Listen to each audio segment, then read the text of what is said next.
교육학자인 제임스 도비슨 박사가 쓴 책 가운데 아이들에게 울타리가 필요하다라는 책을 보면 이런 글이 하나 나옵니다.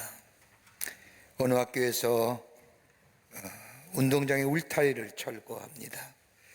울타리가 아이들에게 정신적으로 구속감을 가져다 준다는 이유 때문에 아이들이 운동장의 울타리를 철거하자 이상한 현상 하나가 나타났습니다. 운동장에 울타리가 있을 때는 아이들이 운동장 전체에 흩어져서 놀았는데 운동장의 울타리가 철거된 후에는 아이들이 운동장 가운데 모여서 놀더라는 겁니다. 왜 그럴까? 도비슨이 가만히 생각해 봅니다. 울타리는 아이들에게 구속감을 주는 것이 아니라 안정감을 가져다 준다는 것을 발견하게 됩니다. 울타리가 없으니 당장에는 보기에도 좋고 아이들이 넓고 자유롭게 뛰어놀 것 같은데 오히려 운동장의 활동 범위를 좁혀서 자기들끼리 모여서 서로를 의지한 채 놀더라는 겁니다. 이것을 본 도비슨은 이렇게 이야기합니다. 아이를 구속하지 않고 자유롭게 하여 그들의 요구에 응하는 것은 좋은 교육이며 사랑의 표현인 것 같으나 아니다.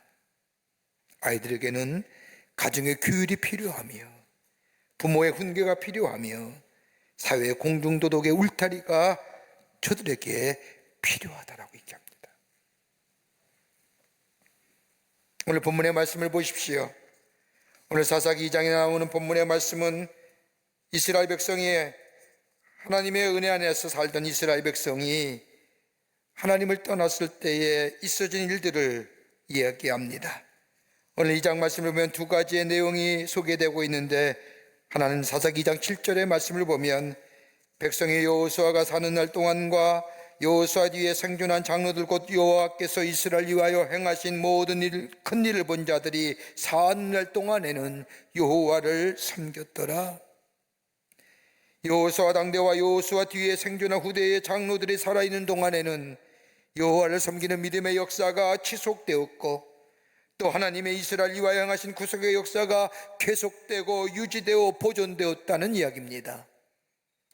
그런데 2장 9절과 10절의 말씀을 보면 여호수아가 죽은 후에 그리고 여호수아와 함께한 하나님이 이스라엘 위하여 행하신 일들을 본 장로들 즉 어른들이 죽은 후에는 그 후에 일어난 세대의 사람들은 하나님을 알지 못하고 여호와께서 이스라엘 위하여 행하신 일도 알지 못하였다고 말씀하고 있습니다.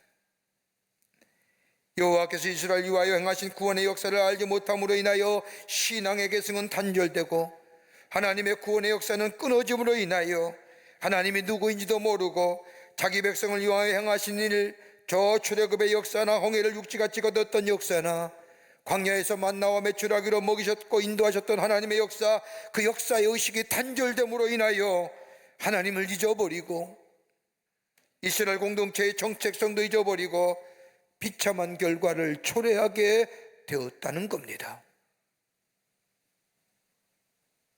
하나님 백성의 정체성을 잊어버리고 하나님의 구원의 역사를 잊어버리고 더 이상 하나님을 잊어버린 세대가 가져온 결과가 무엇일까요? 2장 11절부터 14절의 말씀을 보면 몇 가지로 이렇게 얘기합니다. 하나는 뭐냐? 하나님을 떠난 세대 되었다는 겁니다. 여호와의 목전에서 악을 행하여 바알이라는 우상을 섬겼다는 이야기는 하나님을 떠났다는 얘기입니다. 풍요와 번영은 하나님이 주시는 것인데 인간이 만든 우상 앞에 절을 하며 복을 비는 하나님의 백성됨의 본문을 잊어버린 세대가 되었다는 겁니다. 더 나아가 하나님의 백성의 정체성을 잊어버리자 하나님의 진노가 임하게 됩니다. 사사기 2장 12절 말씀을 보면 애굽 땅에서 그들을 인도해낸 그들의 조상들의 하나님 여호와를 버리고 다른 신들 곧 그들의 주위에 있는 백성들의 신을 따라 그들에게 절하며 여호와를 진노하게 하셨으니 하나님의 백성의 정체됨을 잊어버렸다는 것은 내가 누구인지도 잊어버리고 내가 어디서 왔는지 나의 나됨을 잊어버렸다는 겁니다. 그러자 하나님이 싫어하는 우상을 숭배하게 되었고 그 결과 하나님의 진노를 사게 되었다는 겁니다. 여러분, 정신을 잃지 말아라고 하는 게 lost mind입니다. 정신줄 꼭 잡으라. lost mind. mind는 어떤 의미일까요? 그냥 마음일까요? 성경에서 말하는 마음은 다름이 아닌 마인드는 전인격이에요. 전체를 얘기하는 거예요. 마음이 떠났다는 것은 단순히 마음만 떠난 것이 아니라 그의 삶 전체가 하나님을 떠났다는 의미입니다. 그래서 성경의 말씀을 보면 하나님은 너희는 다른 것 주지만 내게 나의 마음, 너희 마음을 달라고 하는 것은 전인격적인 응답을 얘기하는 겁니다. 하나님에게서 마음을 떠났다는 것은 마음이 아니라 다 떠났음을 얘기합니다. 그럴 때 하나님은 진노하시는 거예요. 떠난다면 수치와 모욕의 역사를 만들어 가십니다. 무너진 인생을 됐다는 겁니다. 2장 14절의 말씀을 보면 여호와께서 이스라엘에게 진노하사 노력하는 자의 손에 넘겨주사 그들이 노약을 당하게 하시며 또 주위에 있는 모든 대적의 손에 팔아넘기심에 그들이 다시는 대적을 당하지 못하였으며, 수치와 모욕의 인생입니다. 세상을 따라가는 인생이 되었다는 겁니다. 무너졌다는 것은 선한 영향력이 잃어버렸다는 겁니다. 세상에 선한 영향력을 줘야 할 인생이 세상의 영향을 받으며 세상을 따라가는 인생이 되었다는 겁니다. 그렇게 구약의 성서학자들은 사사기의 말씀을 읽어보면서 이 시대야말로 종교의 암흑기라고 얘기합니다. 하나님에 대한 신앙을 잃어버린 세대, 하나님에 대한 신앙을 잊어버린 종교의 다원주의가 들어왔고, 그 믿음이 다음 세대로 계승이 안 될 뿐만 아니라 주변 나라부터 지배받고 억압을 당할 뿐만 아니라 착취와 억압으로 인하여 하나님께 살려달라고 하면 하나님이 그 기도를 들으시고 살려주면 얼마 안 가서 다시금 저 우상숭배와 하나님을 떠난 인생, 그래서 억압과 착취와 침략을 받게 되면 또다시 하나님을 향하여 살려달라고 외치는 저 이스라엘 백성, 악순환이에요. 반복되는 악순환의 고리, 끊임없는 반복되는 죄악의 모습, 그러게 영적인 가장 어두웠던 시대가 사사의 시대라고 얘기합니다. 여러분, 우리 가정에 선물로 주신 가장 아름다운 자녀들, 우리의 자녀들 복된 자녀가 되기를 원하는 마음, 저 2000년 때나 지금이나 다름이 없습니다. 오늘 두 번째 말씀 읽은 누가복음 18장 말씀을 보면 아이를 가지고 온 부모들이 예수님에게 자신의 아이에 축복해 주시기를 원하는 마음으로 아이를 예수님께 데려오지만 제자들이 가로막습니다. 제자들의 생각하기는 아이를 예수님께 데려오면 혹시 예수님이 하신 일에 아이들이 방해가 되지 않을까, 예수님을 위하는 마음으로 아이를 데려온 부모를 가로막습니다. 이 모습을 본 예수님께서 제자들을 꾸짖고 분노하시지요. 18장 14절의 말씀을 보면 내게 오는 것을 용납하고 금하지 말라, 하나님의 나라는 이런 자의 것이라고 말씀하시며 아이들을 예수님의 무릎 위에 앉으시고 저들을 축복해 주실 뿐만 아니라 17절 말씀을 보면 누구든지 하나님의 나라 어린아이와 같이 받아들이지 않는 자는 결단코 천국에 들어갈 수 없느니라고 말씀하시는, 어린아이와 같지 아니하면, 여러분, 어린아이에 대한 여러 신학적 해석이 있지만 누가복음에 나오는 어린아이란 원문을 말씀을 보면 브레테라고 얘기하는데 갓난아이입니다. 그러니까 누가복음 18장에 나오는 어린아이는 부모가 갓난 아이를 안고 예수님께 나와 축복해 주시기를 바라는 마음. 그러나 다른 복음서의 말씀을 보면 어린아이라고 쓰여진 원문을 보면 파이디아라고 해서 14살 미만의 아이를 얘기합니다. 어린아이에 어떤 애들이냐, 갓난아이서부터 14살 미만의 아이들,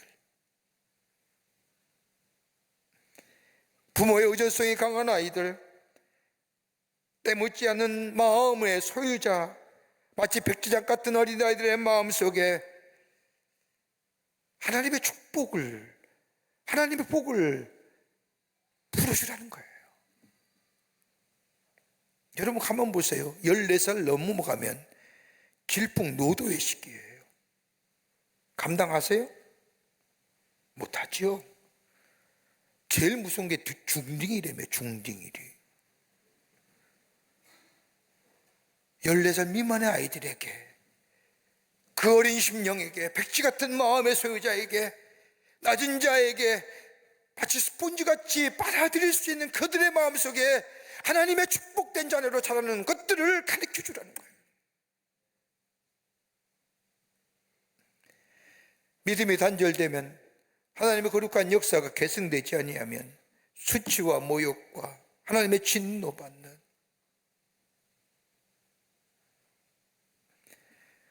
우리의 자녀들, 복된 자녀, 하나님의 축복을 받는 자녀들로 살아가는 길이 어떨까요? 오늘 어린이 주일인데 오늘 본문의 말씀을 통해서 몇 가지를 함께 말씀을 나누며 은혜 받고 도전받기를 원합니다. 첫 번째는 진리의 말씀을 가르치라는 겁니다. 하나님의 말씀이요. 오늘 본문 사사기 말씀을 보면 저들의 수많은 침략과 더불어 고통과 압제의 역사가 반복되었던 것은 다름이 아니라 진리의 말씀이 저들 가운데 사라졌기 때문입니다. 하나님의 말씀이 사라졌기에 저들이 어디로 가야 될지, 무엇을 알지 해야 될지 몰랐기 때문에. 여러분, 우리가 누리는 복이 우리의 복으로 끝난 것이 아닌, 우리의 경험했던 불행이 우리의 자녀들의 불행으로 이어지지 않기 위해서는 우리의 자손들이 하나님으로부터 이 땅으로 살아가면서 풍성한 복을 누릴 수 있게 하기 위해서는 우리에게 달려줄 이야기는 다른 것이 아니라 하나님의 말씀, 그 약속의 말씀을 들려주라는 겁니다. 신명기 6장 9절의 말씀을 보면 쉐마, 들으라 하십니다. 이스라엘아, 들으라. 우리 하나님은 유일하신 하나님이시니 너는 마음을 다하고 뜻을 다하고 힘을 다하여 내 하나님 여호와를 사랑하라. 오직 내가 내게 명하는 이 말씀을 마음에 새기고 내 자녀에게 부지런히 가르치며 집에 앉아있을 때든지 길에 갈 때든지 누워있을 때든지 일어날 때든지 이 말씀을 강론할 것이며 너는 또 그것을 손목에 매어 기호를 삼으며 내 미간에 붙여 표를 삼고 내 집 문설주와 바깥문에 기록할지니라. 들으라 하시면서 이렇게 장황하게 얘기하신 이유가 어딘가요? 다름이 아니라 어디서든지 들을 수 있도록, 어디서든지 볼 수 있도록, 어느든지 느낄 수 있도록 하나님의 말씀을 철저하게 자녀들에게 가르치라는 겁니다.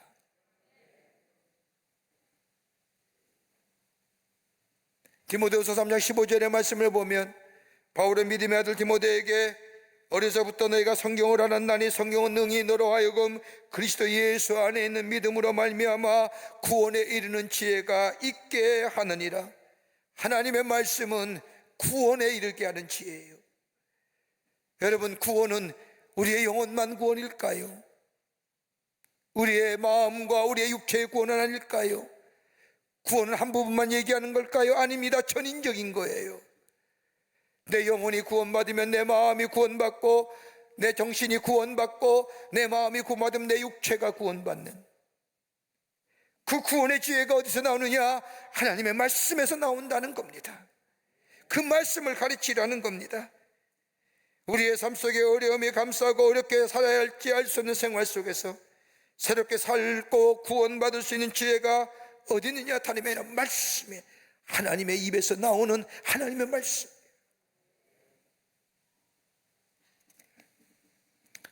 감리가 시조가 되는 요한 웨슬레 목사님의 어머니인 수잔나 웨슬레는 무려 19명의 자녀를 낳았답니다.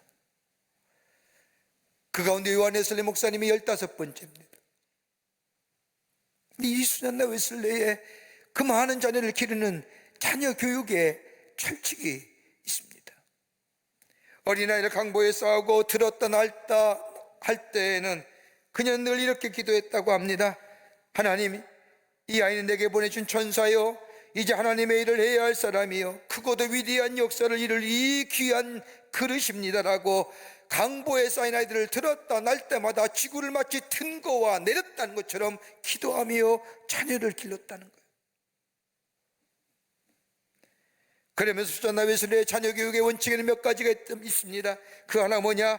아이가 울며 졸라댈 때는 절대로 주지 말라는 겁니다. 졸라대면 대개 부모가 귀찮으니까 그냥 주고 마는데 그러지 말라는 겁니다.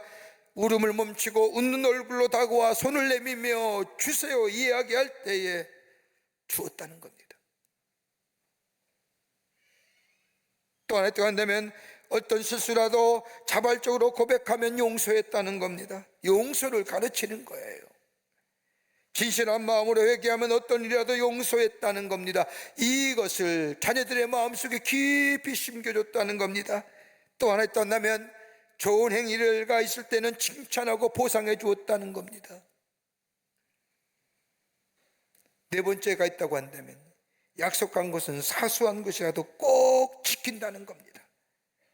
성경의 말씀을 보면 약속과 성취의 개념이에요. 아이들에게 약속과 성취의 긴장관계를 가르쳤다는 겁니다. 아이들에게 뭘 당장 주지 말라는 겁니다. 약속을 바르게 가르치기 위해서 아이들의 요구에 바로 응하지 말라는 겁니다. 무엇인가 달라 하면 오늘 주지 말고 내일 준다고 약속하라는 겁니다. 그리고 하룻밤 다음 날 주는 겁니다. 일단 약속했으면 울든 말든 절대로 응하지 말고 다음 날에 아이가 잊고 있더라도 꼭 주라는 겁니다. 사흘 후에 준다고 하면 사흘 후에 아이가 잊어버릴지 모르지만 부모는 잊지 말고 꼭 주었다는 겁니다. 약속과 성취에 대한 믿음을 확실하게 씌우고. 여러분, 하나님의 말씀은 뭘까요?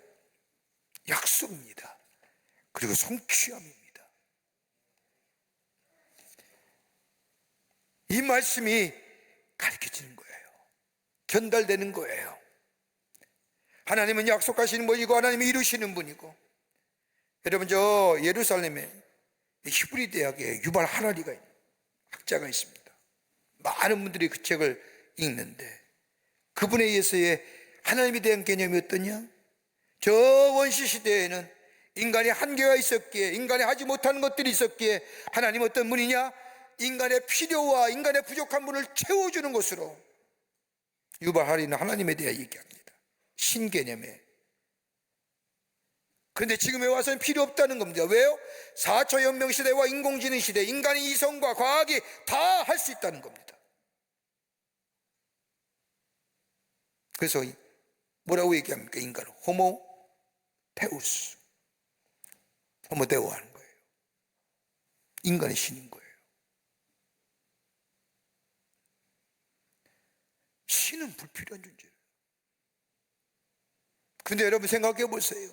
인간의 이성과 과학이 이렇게 발달했는데 미충류 같은 바이러스 안에 인간의 이성과 과학이 여지없이 부딪히며 우리 안에 불안과 염려와 좌절과 절망과 어둠의 그림자는 뭘로 해결합니까?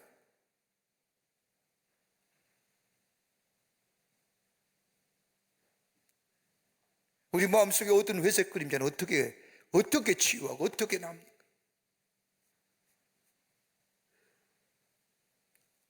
우리의 상한 심령에, 어두운 심령에 하나님의 말씀이 비춰주는 거예요. 그럴 때 그 말씀이 내 발의 등불이 되며 내 걸음의 등잔이 되는, 그걸 가르치는 거예요.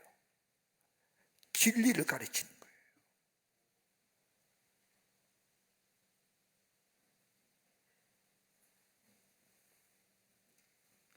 둘째는 하나님의 거룩한 역사를 가르치라는 겁니다.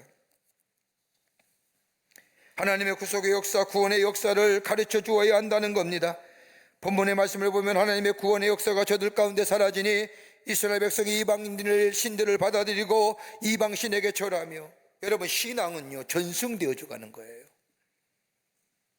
계승되어져 가는 거예요. 우리 자녀들에게 바른 하나님의 신앙, 하나님의 거룩한 역사를 전해질 때 우리의 자녀들은 그대로 그 신앙을 전승되어 갑니다. 여러분, 여호수아 4장의 말씀을 보면 모세의 뒤를 이어 이스라엘 백성의 지도자가 된 이 여호수아, 이스라엘 백성을 이끌고 하나님의 약속인 땅인 가나안 땅을 향해 갑니다. 요단을 건너게 되는데, 요단 앞에 딱 서게 되는데 요단의 큰 물줄기가 저들의 길을 가로막습니다. 그때 하나님 앞에 기도하잖아요. 하나님이 그 건널 방법을 가르쳐 줍니다. 여호와의 법궤를 먼 이스라엘 제사장이 먼저 저 요단강의 요단강가에 발을 내딛으라 할 때에 그 말씀으로 순종했더니 요단강이 갈라지며 육지같이 건넙니다. 그때 여호수아가 뭐라고 얘기합니까? 저 12궤도를 취하여 저 길가에 세우라고 말합니다. 그때에 이스라엘 백성들이 묻습니다. 왜 저 요단강에서 강가에서 12돌을 취하여 저 길가에 세우려고 하는 목적이 뭡니까? 라고 묻자 여호수아 4장 22절의 말씀을 보면 너희는 너희 자손들에게 알게 하여 이르기를 이스라엘이 많은 땅을 밟고 이 요단을 걸렀습니다. 저게 뭡니까? 저 돌탑이 뭡니까?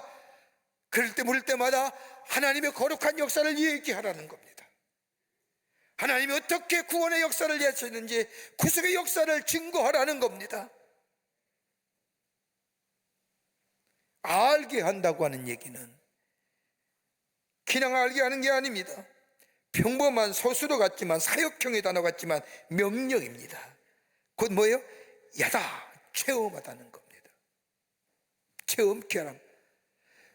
저 볼 때마다 하나님이 구원하셨지, 하나님이 역사하셨지, 하나님이 우리를 인도해 주셨지, 그걸 저들로 하여금 체험케 하고 깨닫게 하고 알게 하라는 겁니다. 여러분, 우리나라 역사가 어떤가요? 138년 전에 이 땅에 기독교가 전래하면서 그 당시에 지배했던 문화인 유교의 문화와 그 당시에 민족의 종교, 나라의 종교였던 불교, 그 민족의 찬탈 앞에 아무 대책 없이 무기력했던 그때에 이 땅에 들어오는 기독교가 뭘 가리겠습니까? 하나님 나라를 얘기했습니다. 자유와 평등을 얘기했고요, 인권을 얘기했고요, 사랑을 얘기했고 소망을 얘기했습니다. 이 어두운 민초들을 깨웠지요. 그리고 나서 3.1절 만세운동을 통하여, 그리고 민족의 동란 앞에서도 나라를 위해 기도했던 우리 선지당의 선각자들의 뜨거운 나라 사랑에, 그걸로 인하여 이 민족이 구원받았고, 공산화될 뻔한 그에서도 구원해 주셨고, 그뿐 아니라 산업화와 현대화와 근대화 산업화, 민주화, 현대화를 겪으면서 곳곳에서 일했던 이 기독교의 뜨거운 하나님의 구속의 역사들, 이 민족 가운데 행하셨던 역사들, 꼭 성경의 역사만입니까? 우리의 삶 가운데 행했던 하나님의 구원의 역사는 없습니까?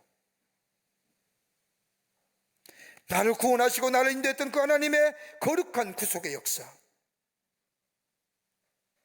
있어야 얘기하는 거 아닙니까? 없으니까 말 못하는 거예요. 뼈저리게 하나님의 구원의 역사를 경험한 자는요, 증거해요, 전해요. 내가 하나님을 믿어보니 하나님 나 이렇게 구원하셨다, 날 이렇게 인도해 주셨다, 저 사망의 음침한 골짜기, 저 수렁 같은 곳에서 나를 끌어올리셨어, 나를 하나님의 자녀로 삼으셨다고 하는 이 놀라운 구원의 고백들, 하나님의 구속의 역사 내 자녀들에게 전하고 증거하고 가르치고 알게 하라는 거예요. 그게 사는 길이에요. 경제의 발전을 위해 땀 흘린 대가, 자유와 민주를 지키기 위해 피 흘림의 대가가 있어서 오늘 이 자유와 번영이 있었고, 공산화될 수밖에 없었던 이 역사 속에 민족과 백성을 지켜주셔서 자유롭게 신앙생활을 할 수 있도록 허락해 주실 뿐만 아니라 이 땅의 교회의 부흥을 허락해 주셔서 이 땅의 백성들에게 하나님 나라의 복음을 전하게 하시고, 우리의 기도에 응답하여 주셔서 오늘까지 우리의 삶을 인도해 주신 이 하나님의 놀라운 거룩한 구속의 역사, 하일리 게슈트.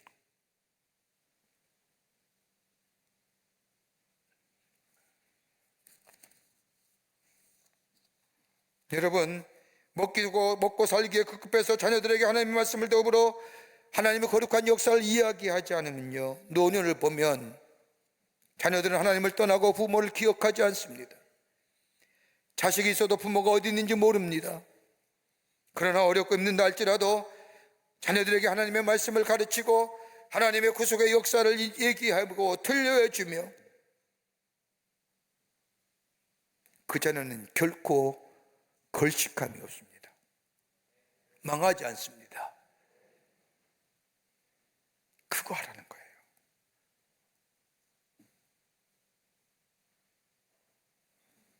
우리 삶 가운데 역사하신 내 개인의 삶을 통하여 하나님의 역사가 어떻게 이루어졌는지, 이 민족 가운데 세상 역사는 민중들의 역사를 세상의 주체라고 말하지만 민주들의 역사의 주체가 아니라 역사의 주체는 하나님이시라고 하는 것,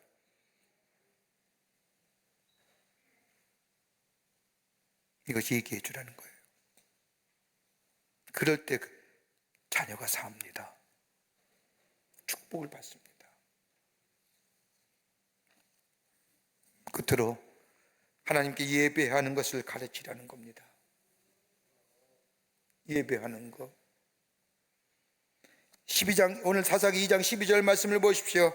하나님을 버리고 다른 신들 곧 그들의 주위에 있는 백성의 신들을 따라 그들에게 절하여 여호와의 진노하게 하셨으되, 하나님께서 가장 가증하게 여기는 우상을 섬겼다는 겁니다. 다른 말로 말하면 하나님을 예배하기를 거절했다는 거죠. 여러분, 예배가 뭐예요? 인간이 할 수 있는 가장 가치 있는 행위가 예배 아닙니까? 예배가 무엇입니까? 하나님을 만나고 하나님 안에서 나를 발견하고 하나님께 예배하면서 하나님께로부터 오는 의를 덧입고 힘을 얻는 게 예배입니다. 요한복음 17장 3절 말씀을 보십시오. 하나님 어떤 분이냐고 하는 물음에 하나님은 유일하신 참 하나님이라고 말합니다. 이런 하나님에 대한 고백, 유일하신 참 하나님이란 고백은 그 당시에 많은 다신교로부터 또는 이방 종교로부터 믿는 신으로부터의 철저한 절대 분립입니다. 저들과 믿는 신과는 다른 존재라고 하는 거예요. 뛰어난 존재로서 인간의 이성으로 이해될 수 없는 존재, 더 나아가 다른 질서의 존재라는 겁니다. 그러기에 그분에게 다가가 있기 위해서는 경외심을 가지고 다가가야 한다는 겁니다. 요한복음 4장 24절 말씀에 하나님은 영이시니 그를 예배하는 자마다 신령과 진정으로 예배해야 할지니라. 신실함과 진실성을 담보하여 경외심을 가지고 하나님 앞에 이어가야 한다는 겁니다. 그게 예배의 정신이에요. 예배의 정신이에요. 그게 하나님은 우리의 주인 되시고 모든 것의 주인 되신다는 고백, 하나님의 주권과 창조되심과 주인 되심을 고백하는 것, 이게 예배의 속성이에요. 그 예배를 우리 하나님이 기쁘게 받으신다는 거예요. 하나님 우리의 창조되십니다. 우리의 삶을 인도하시고 지켜주십니다. 하나님의 주권을 인정하는 거예요. 그리고 그 앞에 신실함과 진실성을 담보하여 경외심을 가지고 나와 예배하는 자, 하나님은 그 예배를 받으시고 뭐예요? 축복해 주시는 거예요. 그걸 우리 자녀들에게 가르쳐 주라는 거예요. 주님 만나면 예배에 나와서 주의 말씀을 들을 때 치유가 있고, 찬송할 때 내 안에 회복의 역사를 경험하며, 기도할 때 주의 음성을 들으며, 말씀에 들 때 나의 삶의 길이 어디로 가야 할지 깨닫게 되며, 신비로운, 남들이 체험하지 못한 주님 만남의 체험과 경험이 예배 속에서 이루어져요. 이거 가르쳐 주라는 거예요. 예배가 사라지니 하나님의 말씀이 더 이상 들려오지 않잖아요.